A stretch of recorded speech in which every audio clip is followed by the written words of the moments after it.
광주에서 일주일 만에 코로나19 지역 감염자가 2명 나왔습니다. 추석을 앞두고 재확산 우려가 커지고 있습니다. 농산물 도매법인이 독점적인 지위를 이용해 불법 행위를 일삼고 있습니다. 농민 없는 공영 도매시장 운영의 문제점을 탐사-K에서 고발합니다. 해경이 북한에서 숨진 공무원이 월북한 것으로 보인다는 중간 수사 결과를 발표했습니다. 코로나19 재난지원금 등을 노린 문자나 전화 사기가 잇따르고 있습니다. 예방과 대처 방법을 사건과 법에서 살펴봤습니다.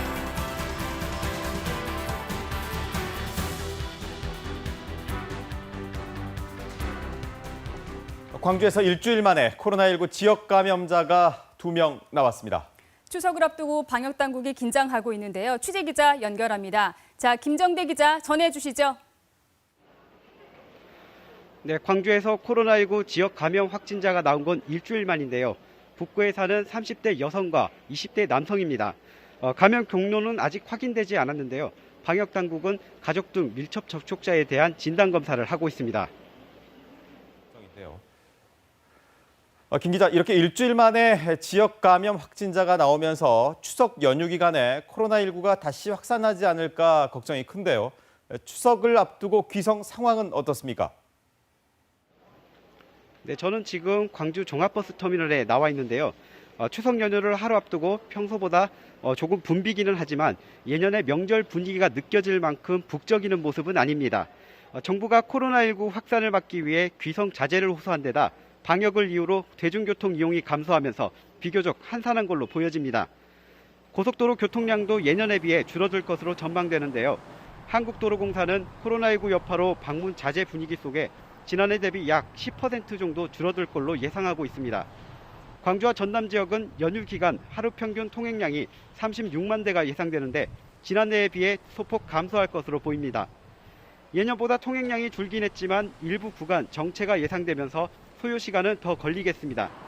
현 시각 요금소 기준 예상 소요 시간은 서울에서 광주까지 5시간 30분, 광주에서 서울은 3시간 40분이고요. 서서울에서 목포는 6시간 20분, 목포에서 서서울은 3시간 50분이 걸리는 등 귀성 방향 정체가 이어지고 있습니다. 도로공사는 오늘 오후 6시에서 7시 사이 교통정체가 절정에 달했다가 내일 오후부터 차츰 해소될 것으로 내다봤습니다. 정부의 코로나19 확산 방지를 위한 이동 자제 방침에 따라 2017년부터 시행해온 고속도로 통행료 면제는 올해 이루어지지 않습니다. 고속도로 휴게소도 코로나19 예방 차원에서 도시락 등 포장이 가능한 음식만 판매되고 실내 매장 이용이 제한됩니다. 지금까지 광주 종합버스터미널에서 KBS 뉴스 김정대입니다. 광주시가 1시간 전쯤에 오늘 신규 확진자 발생 현황을 발표를 했는데요. 2명의 확진 사례가 확인이 되면서 이 방역 당국의 긴장감이 커지고 있습니다. 백미선 기자의 보도입니다. 연휴를 앞둔 광주 송정역 귀성객 맞이를 위한 방역 작업이 한창입니다. 송정역 곳곳을 청소하고 또 방역하고 아울러서 내려오시는 손님들한테 마스크를 나눠드리면서 마스크 잘 쓰고 이 추석 안전하게 지내자는 캠페인을 하고 있습니다. 주말과 휴일까지 추석 명절은 최소 닷새, 한글날 휴일까지 감안하면 연휴는 최대 2주까지 늘어납니다. 방역 당국은 신경을 곤두세우고 있습니다. 여름 휴가철 이동이 급증했던 지난 7월과 8월 지역 감염자가 무더기로 발생했기 때문입니다. 명절 연휴는 휴가철 이동 상황과 또 다릅니다. 동반 식사 등 명절 가족 모임은 밀접 접촉이 불가피한데 추석 연휴 막바지인 다음 달 3일 개천절에는 서울에서 집회도 예정돼 있습니다. 귀성 자제 등 이동을 최소화해 줄 것을 호소해온 방역 당국은 개인 방역에 긴장을 늦추지 말아줄 것을 당부하고 있습니다. 특히 개천절 집회 참석자에 대해서는 고발과 함께 구상권 청구를 예고했습니다. 대규모 집단 집회가 감염병의 원인으로 작용했었다는 건 이미 확인된 바 있습니다. 대규모 집회 또는 소규모 모임까지도 참석하지 않도록 우리 시민들께서 이 규칙 지켜주시기를 다시 한번 당부드립니다. 지난 여름 코로나19 재확산으로 한바탕 홍역을 치른 광주 전남. 일주일 만에 다시 지역 감염 환자가 나오면서 추석 연휴를 앞두고 방역 당국이 바짝 긴장하고 있습니다. KBS 뉴스 백미선입니다. 그동안 이어져 왔던 코로나19 상황을 되짚어보면 보통 연휴 기간 이후에 환자가 늘어나는 추세를 보였습니다. 방역 당국은 이번 추석 연휴 기간에 자칫 방심했다가는 올 가을과 겨울에 폭발적인 유행이 올 수 있다고 강조했습니다. 김비치라 기자입니다. 오늘 0시 기준 코로나19 국내 신규 확진자 수는 38명입니다. 국내 발생 23명, 해외 유입 15명입니다. 위중증 환자는 115명이고 서울 11명, 경기 6명, 부산에서는 3명의 확진자가 나왔습니다. 하루 확진자 수가 엿새째 두 자리를 유지했지만 새로운 집단 감염도 잇따르고 있습니다. 경기 성남시의 한 방위산업체와 관련해 지난 24일 첫 확진자가 발생한 후 9명이 추가로 확진돼 현재까지 모두 10명이 확진됐다고 밝혔습니다. 서울 도봉구 다나병원에서는 입원 환자 2명이 어제 확진 판정을 받아 환자와 병원 종사자 186명에 대한 전수검사가 진행 중입니다. 경기 안양시의 한 음악학원과 관련해서도 자가격리 중이던 2명이 추가로 감염돼 관련 감염자가 13명으로 늘었습니다. 방역당국은 코로나 확진자 1명이 몇 명을 감염시키는지 보여주는 지표인 감염 재생산 지수가 최근 1 아래로 떨어졌다면서 지금의 감소세 국면은 국민들이 보여준 거리 두기의 결과라고 평가했습니다. 그러면서 이번 추석 연휴가 그 어느 때보다 중요한 분기점이 될 것이라고 강조했습니다. 연휴 기간에 적지 않은 분들이 여행을 계획하고 계십니다. 추석 연휴 기간 동안 전국 공항의 이용객이 지난해의 75% 수준에 달할 것으로 전망되어 우려스럽습니다.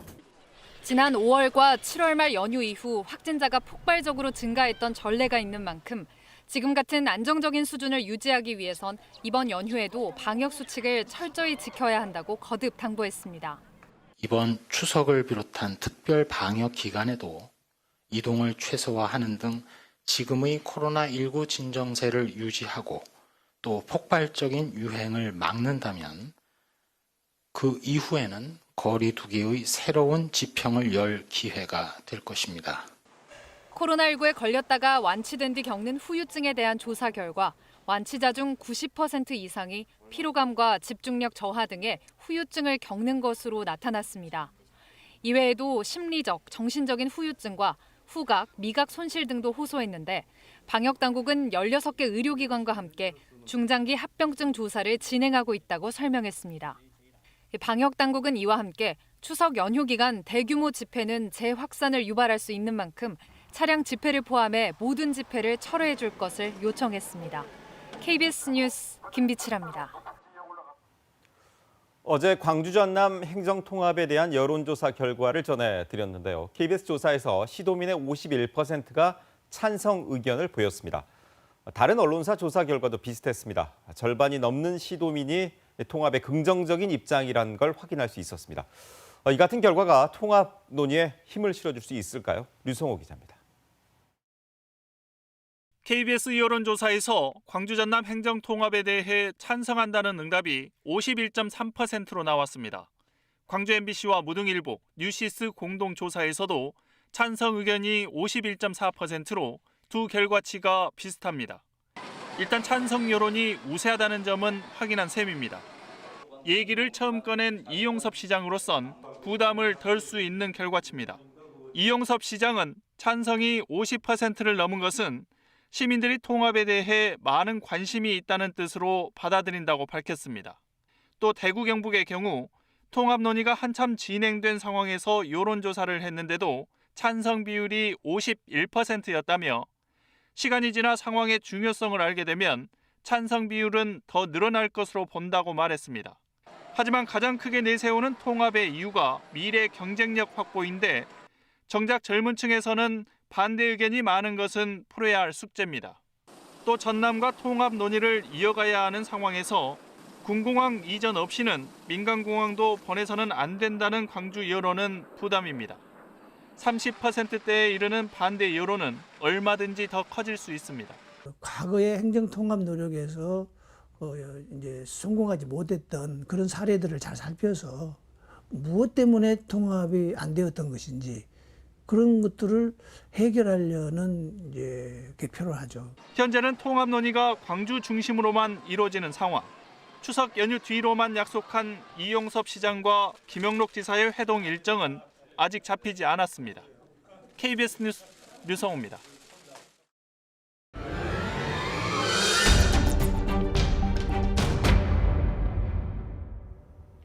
KBS 광주 탐사보도팀은 지난 2주 동안 농산물 도매시장 전반의 각종 불법 관행을 짚어봤습니다. 농산물을 출하하는 농민도 모르는 사이 경매를 건너뛰거나 경매 물량을 줄여 보고하면서 광주시 수입으로 들여와야 할 시장 사용료가 세고 있는 사실도 고발했습니다. 특히 도매법인이 지역 농산물을 외면한 채 서울 가락시장에서 농산물을 떼다 파는 황당한 거래도 추적 보도했습니다. 오늘은 마지막 순서로 농민들의 목소리가 도매시장 운영 과정에서 제대로 반영되지 않고 있는 현실을, 4년 전 쪽파 재배 농민들의 요구가 이후에 과연 어떻게 진행됐는지 취재했습니다. 밭에서 쪽파 출하가 한창입니다. 쪽파는 쉽게 물러지고 금세 마르는 특성 때문에 경매를 기다리고 운반하는 과정에서 상품성이 떨어집니다. 이렇게 경매가 어려운 품목은 도매법인을 거치지 않고 중도매인과 출하자가 직접 거래할 수 있는 길이 열려 있습니다. 이른바 상장 예외 품목입니다. 서울 가락시장과 부산 대구 등에서는 쪽파 등의 농산물을 경매를 하지 않고 중도매인이 출하자와 직접 거래할 수 있습니다. 지역 쪽파 재배 농민들은 벌써 수년째 상장 예외 품목 지정을 요구하고 있지만 바뀌지 않고 있습니다. 도매법인에서는 갖다 퍼놓으면 말리든지 말든지 놔둬버려요. 자기 물건이 아니니까. 그래가지고 가격만 싸게 나오면 누가 피해를 보겠습니까? 4년 전에는 농민들이 대규모 집회까지 벌였지만 도매법인의 반대 속에 시장관리운영위원회에서 최종 무산됐습니다. 상장 예외 품목이 되면 농민은 쪽파를 상대적으로 빠르게 유통할 수 있고 가격 급등락 등의 부담을 덜 수 있지만 도매법인은 수수료를 받을 수 없습니다. 전임 윤장희 시장께서 동의하시고 또 시장께서도 제도를 개선하겠다고 약속을 했음에도 불구하고 시장운영위원회에서 부결되는 상황을 보고 너무 사실은 당혹스럽고 당황했었습니다. 시장 운영을 최종 결정하는 도매시장관리운영위원회 구성이 문제입니다. 당시 상장 예외 품목 지정 안건을 논의했던 시장관리운영위원회 위원 구성을 보면 전체 16명 가운데 관리소장 등 2명과 도매시장 법인 대표 4명 등 모두 7명을 당연직으로 채웠습니다.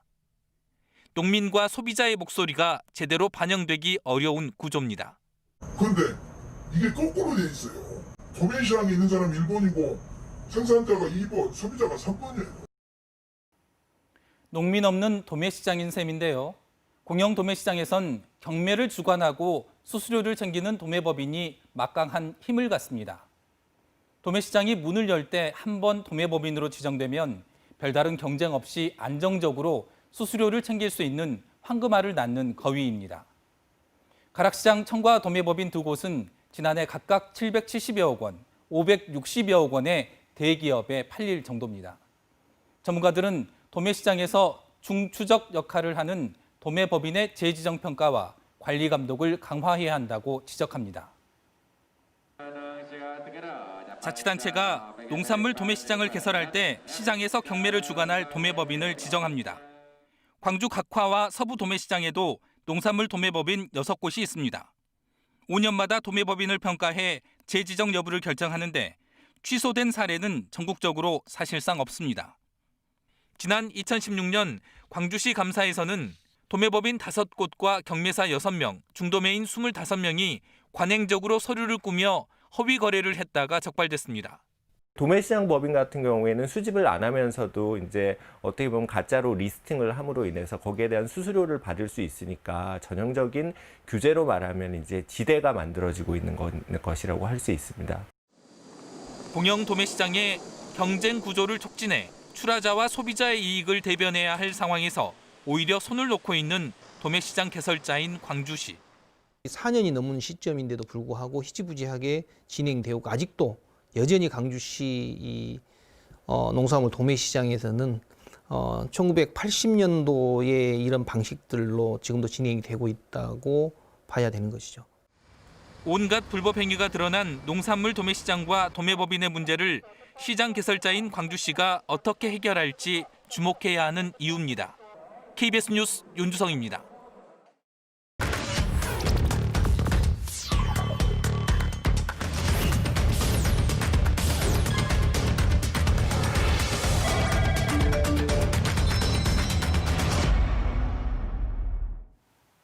추석을 앞두고 산에 밤을 주우러 갔다가 실종된 80대 할머니가 9시간 만에 구조됐는데요. 할머니를 발견한 건 민간 구조견이었습니다. 김민아 기자입니다.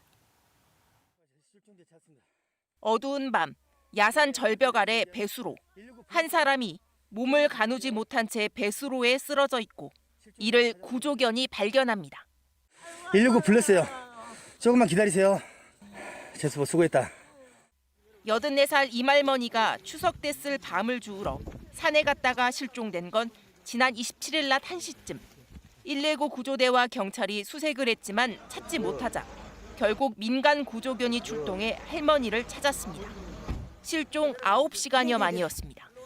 구조가 조금만 더 늦었더라면 인명피해로 이어질 수도 있었습니다. 불가능하다고 느껴졌거든요. 찾는다는 차가운 바닥에서 올라오는 향기나 이런 것들이 있으면 연세 80세 넘으신 분, 다행히 강아지 때문에. 실종자를 발견한 것은 올해 7살 된 shepherd 종의 민간 특수견 제스퍼. 실종자 수색에 30여 차례나 투입됐고 시민경찰견 1호로 선정되기도 했습니다. 제스퍼는 수도권에서 도움이 필요한 곳이면 어디든 달려가고 있습니다. 이 개가 반드시 찾아주길 바란다. 그런 확고한 신념이 있었습니다. 이 제스퍼에게 너무 고맙고 감사한 마음이 얼마나 컸겠습니까? 수고한 보람이 있었고. 민간경찰 역할을 하고 있는 구조견 덕분에 망연자실했던 한 가정이 즐거운 명절을 맞을 수 있게 됐습니다.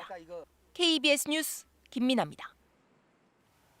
지난주 경기도 용인에서 입마개를 하지 않은 진돗개가 다른 반려견을 물어 죽이는 일이 일어났습니다. 사람도 다쳐서 경찰이 수사 중입니다. 이우민 기자가 단독 보도합니다.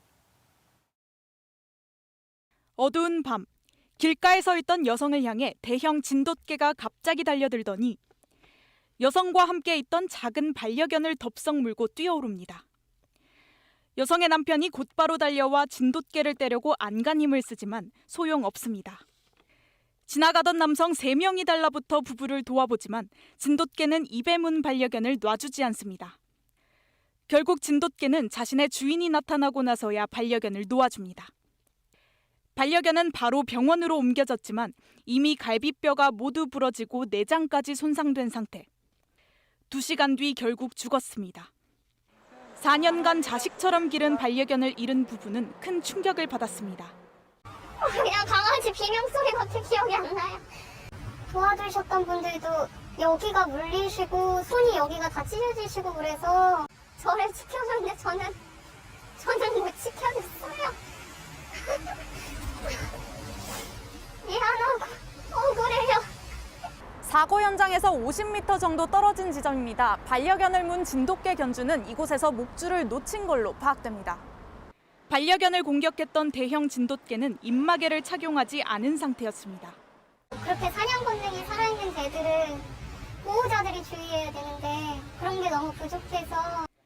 현행법에서 맹견으로 분류되는 5종의 개는 입마개 착용이 필수지만 진돗개는 해당하지 않습니다. 반려견으로 인한 피해가 늘면서 개가 사람뿐 아니라 동물에게 피해를 입힐 때도 심의를 거쳐 맹견으로 지정할 수 있는 법안이 국회에 계류 중입니다. 경찰은 진돗개 주인에게 재물 손괴 등의 혐의가 있는지 수사하고 있습니다. KBS 뉴스 이유민입니다. 후배인 서지현 검사를 성추행하고 인사불이익을 준 혐의로 기소된 안태근 전 법무부 검찰국장이 파기환송심에서 무죄를 선고받았습니다. 인사재량이지 직권남용은 아니라는 대법원 판결에 따라 1, 2심의 유죄 판결이 뒤집힌 겁니다. 김채린 기자입니다. 안태근 검사장이 검사 인사를 총괄하는 법무부 검찰국장으로 있었던 2015년 8월 수원지검 여주지청에 근무하던 서지현 검사는 당시 인사에서 창원지검 통영지청으로 발령났습니다. 전례에 비춰 검사들 사이에서도 이례적이라고 평가됐던 인사. 1, 2심 법원은 이를 검찰국장의 직권남용이라고 판단했습니다. 안 전 국장이 장례식장에서 서 검사를 성추행했다는 자신의 비위를 덮기 위해 인사 원칙과 기준에 반해 서 검사에게 불이익을 줬다며 징역 2년에 실형을 선고했습니다. 정의는 언젠가는 승리하고 만다는 것을 보게 되었고 입증했다는 것이 작은 위안이 됩니다. 그런데 지난 1월 대법원은 하급심이 직권남용 법리를 오해했다며 재판을 다시 하라고 사건을 돌려보냈습니다. 안 전 국장이 서 검사를 통영지청으로 보내도록 지시했더라도 이는 검찰국장과 인사실무자의 재량 내에 있을 뿐 인사 원칙을 위반했다고 단정할 수 없다는 겁니다. 파기환송심 재판부는 이 같은 대법원 판단을 그대로 따라 오늘 안 전 국장에게 무죄를 선고했습니다. 안 전 국장의 성추행과 인사 발령 지시를 사실로 인정한 1, 2심 내용에 대해선 대법원과 파기환송심 모두 별도의 판단을 내놓진 않았습니다. 인사 지시를 내린 적 없다며 무죄를 주장해온 안 전 국장은 기소 2년 5개월 만에 받아든 첫 무죄 판결에 말을 아꼈습니다. 서 검사 측도 별도의 입장을 내지 않았습니다. 법원은 서 검사가 성추행과 인사불이익을 이유로 안 전 국장과 국가를 상대로 낸 손해배상 청구 소송의 첫 재판을 오는 12월 열 예정입니다. KBS 뉴스 김채린입니다. 북한에서 피격돼 숨진 공무원은 월북한 것으로 보인다는 해경의 중간 수사 결과가 나왔습니다. 해경은 국방부 조사 내용과 해상의 조류 등을 종합적으로 판단한 것이라고 밝혔습니다. 박효인 기자의 보도입니다. 해경이 해양수산부 공무원 이모 씨가 월북했다고 판단한 근거는 4가지였습니다. 첫째, 이 씨가 북측 해역에서 발견될 당시 구명조끼를 입고 있었던 것. 둘째, 이 씨의 이름과 나이, 고향 등 신상 정보를 북측이 상세하게 파악하고 있었던 것. 셋째, 이 씨가 월북 의사를 표현한 정황입니다. 해경은 국방부에서 확인한 정보를 바탕으로 단순 실족이나 극단적 선택 가능성은 매우 낮다고 판단했습니다. 또 월북 가능성을 뒷받침할 마지막 근거로 표류 예측 분석 결과를 공개했습니다. 당시 조석과 조류 등을 고려했을 때 단순 표류일 경우 소연평도를 중심으로 반시계 방향으로 돌면서 남서쪽에서 떠 있어야 한다며 이 씨가 발견된 위치와는 상당한 거리 차이가 있다고 설명했습니다. 단순 표류에 있을 때 나타날 수 있는 점과 그리고 실제 북측 해역에서 발견된 장소와는 약 33km 이상의 거리 차이가 있음을 저희들이 시스템을 통해서 확인하였습니다. 인위적인 노력 없이는 실제로 발견된 위치까지 갈 수 없다는 판단입니다. 이 같은 발표에도 여전히 의문점이 남습니다. 해경은 군의 첩보 자료를 근거로 판단했다고 밝혔지만 이 씨의 구명조끼 확보 경로와 북측과의 대화 내용 등 정확한 자료를 공개하지 않았습니다. 또 조류를 거슬러 38km나 떨어진 곳까지 어떻게 이동할 수 있었는지에 대한 설명도 부족했습니다. 더욱이 이 씨에게 도박빚 등 채무가 있다는 정황만으로는 월북을 단정하기 어렵다고 해경도 인정했습니다. KBS 뉴스 박효인입니다. 추미애 장관 아들의 군휴가 특혜 의혹, 보좌관이 군부대에 전화를 했는지 또 내용은 무엇인지가 쟁점 가운데 하나였죠. 추 장관은 국회에서 관련 내용을 부인해 왔는데요. 추 장관이 보좌관과 주고받은 메시지가 공개되면서 거짓말을 한 것 아니냐는 지적이 나오고 있습니다. 김수연 기자가 따져봤습니다. 이달 초 추미애 장관은 보좌관 전화 여부에 이렇게 답했습니다. 당시 추미애 장관의 보좌관이 이렇게 전화를 한 사실은 맞습니까? 그런 사실이 있지 않고요. 지시했습니까? 장관님이 그 당시에? 보좌관이 뭐하러 그런 사적인 일에 지시를 받고 하겠습니까? 2주 뒤 대정부 질문. 추 장관은 보좌관의 전화와 본인 지시 여부를 묻는 질문에 다시 답변을 내놨습니다. 제가 거듭 말씀을 드리는데 전화를 걸도록 그렇게 시킨 일이 없다라는 것입니다. 자, 제 질문은 보좌관이 아들 부대에 전화한 사실이 있습니까?입니다. 답변해 주세요. 그거는 제가 알지 못합니다. 그러나 검찰 수사 결과 당시 추 장관은 메신저로 보좌관에게 아들 부대 장교의 전화번호를 알려줬고 보좌관은 지원 장교와 통화한 내용을 보고했던 사실이 밝혀졌습니다. 국회에서의 해명이 거짓말이 아니었냐는 지적이 제기되고 있습니다.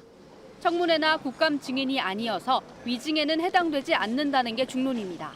법무부는 이와 관련해 공식적인 입장은 없다고 밝혔습니다. 앞으로 국회에서 추 장관의 거짓말 논란이 추가 쟁점이 될 가능성이 있습니다. 검찰의 불기소 처분에 대해 민주당은 수사 결과를 받아들여야 한다고 했고 국민의힘은 항고와 특검을 추진하기로 했습니다. KBS 뉴스 김수연입니다.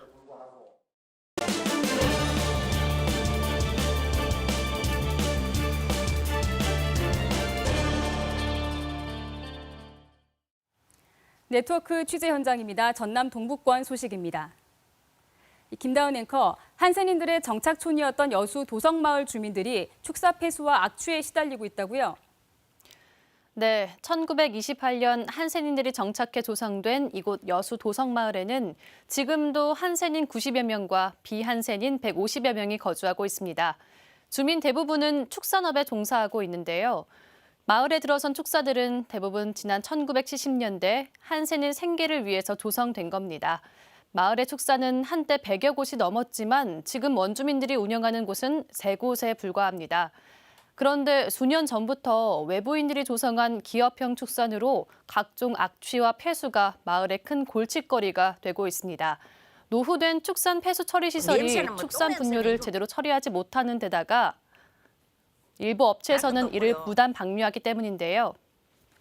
주민들은 이에 대해 관리 감독을 해야 하는 여수시가 제대로 조사를 하지 못했기 때문이라며 문제를 제기하고 있습니다. 곽선정 기자가 취재했습니다. 축산 농가가 몰려있는 여수 도성마을. 가축분뇨 처리장과 연결된 하수로에 탁한 물이 흐릅니다. 이 물은 하수로와 연결된 우수관을 통해 갯벌까지 흘러듭니다. 바다에 유입된 물에는 정체를 알 수 없는 각종 부유물들이 떠 있습니다. 축산 폐수는 약품 처리와 침전 과정을 거쳐 정화한 상태로 방류해야 하는데 제대로 처리되지 않은 겁니다. 1920년대 한센인 정착촌이었던 도성마을은 자립을 위해 축산업을 시작했다가 현재는 3곳만 남기고 폐업했습니다. 그런데 수년 전부터 외부인들이 들어와 기업형 축산을 시작했고 지어진 지 20년 된 노후된 폐수 처리장이 분과 뇨가 섞인 폐수를 모두 처리하지 못해 악취가 심해졌습니다.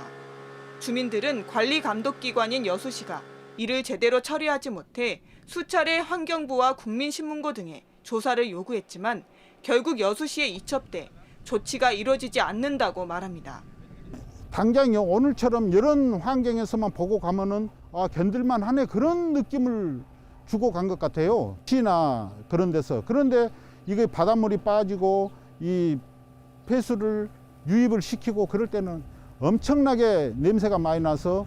하지만 여수시는 지난해와 올해 점검을 통해 법인 개선 명령 등을 내리고 과태료 800만 원을 부과했다며 소극적인 조사는 아니라고 해명했습니다.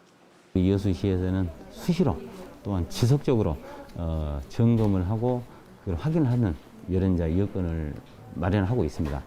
또한 사법 당국에 고발 조치할 그럴 예정으로 있습니다. 답답한 나머지 주민들이 직접 나서 폐수 방류 영상을 촬영했고 영농조합이 운영하는 하수 처리장에서 방류수 수질 검사 통과를 위해 수돗물을 섞은 정황도 확인해 여수시에 제공했습니다. 이에 여수시는 하수처리장 개보수 지원을 통해 문제를 해결하겠다는 입장이지만 주민들은 업체에 배만 불러주는 셈이라며 운영 중단을 요구하고 있어 갈등의 골이 깊어지고 있습니다. KBS 뉴스 곽선정입니다. 여수 돌산읍 이장단이 해상 케이블카의 운행 중단을 요구하고 나섰습니다. 돌산 이장단 협의회는 오늘 해상 케이블카 앞에서 집회를 열고 케이블카 측이 공익 기부를 하겠다는 약속을 지키지 않고 교통 혼잡도 초래해 주민들이 큰 불편을 겪고 있다며 이같이 요구했습니다. 광주 지역 시민단체가 광주 전남 혁신도시로 이전한 공공기관의 임직원 자녀를 대상으로 한 특목고 입학특혜를 폐지하라고 요구했습니다. 학벌 없는 사회를 위한 시민 모임은 오늘 보도자료를 내고 전남과학고와 전남외고의 2021학년도 고입 기본계획에 혁신도시에 있는 공공기관의 임직원 자녀가 정원 외 입학 전형으로 지원할 수 있게 돼 있다며 이같이 주장했습니다. 지금까지 순천이었습니다.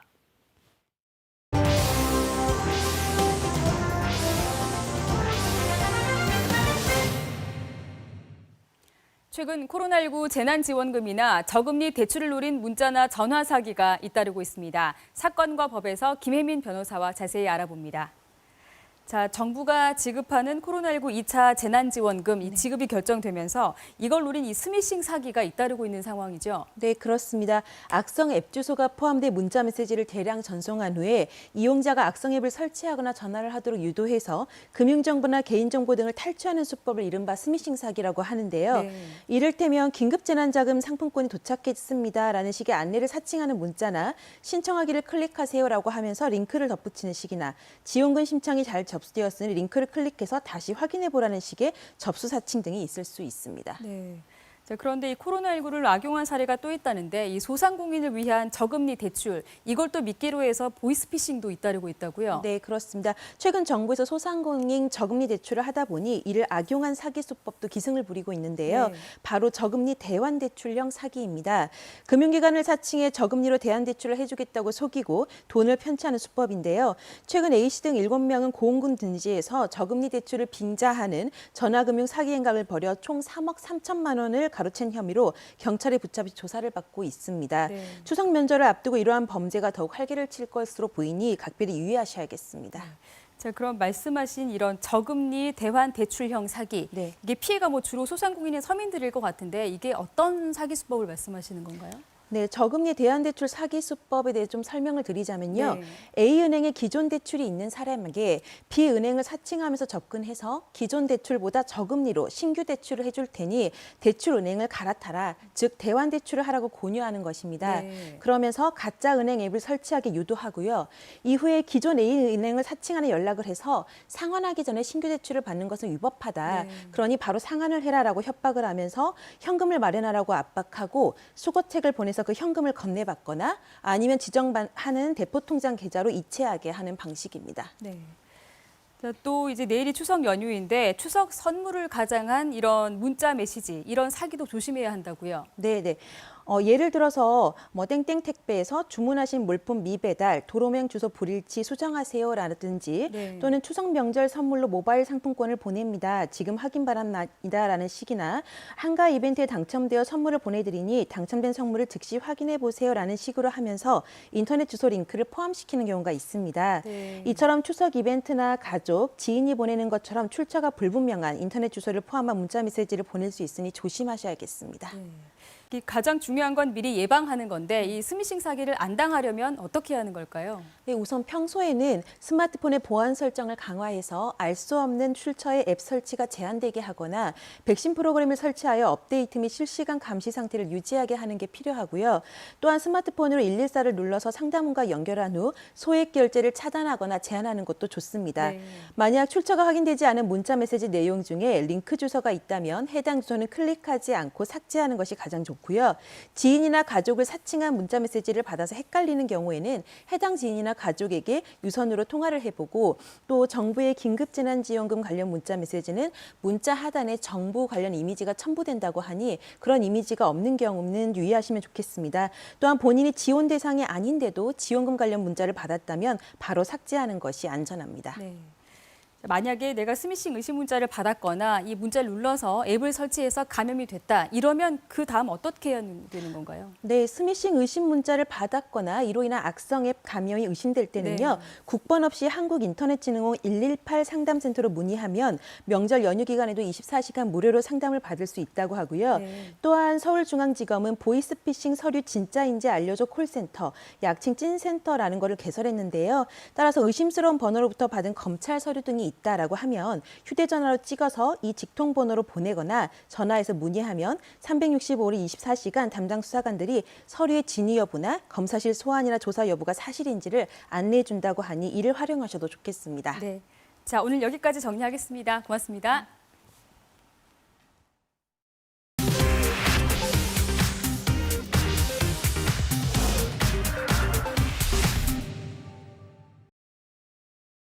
자, 추석하면 이렇게 둘러앉아서 음식 장만하는 게 떠오릅니다. 햅쌀, 햇과일, 생각만으로도 풍성해지죠. 전부 치면서 또 송편 빚으면서 이야기꽃도 피웠는데요. 이것은 깨소금으로 그리고 이것은 파츠로 만든 송편 속입니다. 이처럼 하나하나 송편을 제주껏 만들어 가다 보면 즐거움도 더해갑니다. 자, 하지만 코로나19로 이런 즐거움 잠시 멈춰야 합니다. 올해는 비대면으로 추석을 보내야 하니까요. 귀포족, 귀성포기족, 또 홈추족, 그러니까 집에서 추석을 보내는 분들 얘기입니다. 그냥 넘어가자니 아쉽고요. 일일이 장 봐서 음식 만들자니 그건 또 부담스럽습니다. 긴 장마와 태풍에 재료값도 이거 장난 아닙니다. 배추 한 포기 값이 10,000원 선이죠. 그래서 가정 간편식이 뜨고 있습니다. 손으로 빚은 듯하죠. 오히려 더 잘 빚었습니다. 뜨거운 김으로 찌고요. 바로 냉동합니다. 만두인데요. 코로나19 이후 첫 추석, 공장은 요즘 더 바쁩니다. 올해는 저희가 처음으로 준비한 그 냉장이랑 냉동 간편식으로 구성된 가정 간편식 선물 셋과 완판되는 등 굉장히 큰 인기를 끌고 있습니다. 실제 간편식으로 추석 상차림을 해볼까요? 갈비찜은 감자, 당근만 미리 잘라 익힌 다음에 함께 넣어서 끓여주면 끝입니다. 자, 잡채 이거 정말 손 많이 가죠. 간편식으로 하면 기름 두르고 볶다가 소스를 넣어주면 역시 완성입니다. 쉽습니다. 심지어 맛까지 보장이 되죠. 자, 이런 이유로 추석 제수용 간편식이 인기입니다. 그 매출이 업체마다 조금씩 차이가 있기는 합니다만 이렇게 껑충 뛰었습니다. 작년 대비 최대 167% 오른 곳도 있습니다. 그렇다면 직접 장을 봐서 장만할 때와 비교하면 그 가격은 어떨까요? 만두와 잡채, 동그랑땡 등 6개 메뉴로 비교를 해봅니다. 한상 기준으로 필요한 재료가 두부, 당근, 부추, 달걀 이런 것들이라고 할 때 고기를 제외하면은요 대형마트가 28,000원 정도입니다. 여기에 고기값이 더해지면 5만 원 돈이 드는데요. 그런데 한 업체에서 간편식을 구매한다 할 때 이때는 37,880원 정도가 듭니다. 재료 하나하나를 사기보다는 가성비가 좋다는 얘기죠. 자, 조리 시간도 비교해 볼까요? 자, 간편식으로 할 경우에는 총 25분 정도입니다. 명절 기간 여성들이 음식 만들기에 할애하는 시간이 평균 4.1시간이라고 하는데 훨씬 짧죠. 코로나19 우리 삶에 많은 걸 달라지게 했습니다. 그리고 이젠 명절 상차림까지 바꾸고 있습니다. KBS 뉴스 정지주입니다.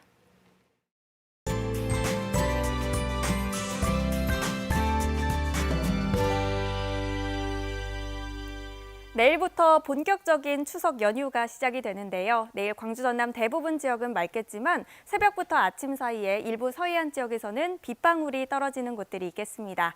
추석 당일에는 구름이 조금 끼긴 하겠지만 낮은 구름 사이로 환한 보름달을 보실 수가 있겠습니다. 금요일에는 구름이 많은 날씨가 예상됩니다.